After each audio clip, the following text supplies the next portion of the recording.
اگرچہ اس مسئلے میں اختلاف ہے کہ تاریخ 14 جمادی الاول کی شہادت، ولادت کی تاریخ 20 جمادی الاول سن 563 اعلان نبوت کے بعد، اور تاریخ شہادت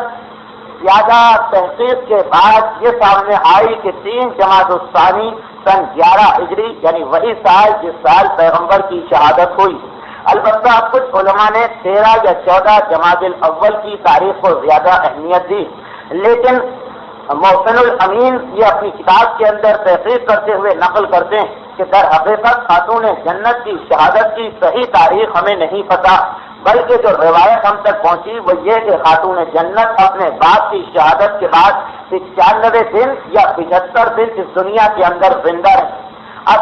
جن روایتوں کے ذریعے یہ بات ہم تک پہنچی ہے وہ خط کوفی کی روایتیں، اور خط کوفی کے اندر نقطے نہیں لگائے جاتے ہیں، چنانچہ اگر آپ 95 لکھیں 590 یا 75 لکھیں 570 اور نقطے نہ لگائیں تو 95 75 بھی پڑھا جا سکتا ہے، 95 بھی پڑھا جا سکتا ہے۔ چنانچہ کچھ علماء نے اسے 95 دن پڑھا تو 28 صفر کو پیغمبر کی شہادت، جس کے بعد 95 دن لگائیے تو 3 جمادی الثانی بنتے ہیں، اور کچھ علماء نے نقطے تو نہیں لگے تھے اسے 75 دن پڑھا۔ اس صورت میں اگر آپ حساب لگائیے 28 صفر سے 75 دن تو 13 یا 14 جمادی الاول بنتے ہیں، لیکن علماء کرام کی تحقیق یہ ہے کہ 3 جمادی الثانی یہ سب سے زیادہ مستند، سب سے زیادہ صحیح تاریخ ہے۔ البتہ شیخ عباس قمی اپنی کتاب منتہی الاعمال میں اس بحث کا ایک جملے میں فیصلہ کیے دیتے ہیں کہ بہتر یہ ہے ہر مومن کے لیے کہ 13-14 جمادی الاولیٰ کو بھی شہادت منائے اور 3 جمادی الثانیہ کو بھی شہادت منائے،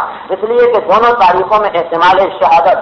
خاتون جنت کی کل عمر 18 سال اور 5 ماہ علماء نے بتائی، تقریباً 18 سال سے کچھ زیادہ۔ 18 سال کی عمر تھی کہ جب امت کے مصائب کو برداشت کرتے کرتے خاتون جنت اس دنیا سے رخصت ہو گئی تھی۔ برحمتک یا ارحم الراحمین وصلی اللہ علی محمد و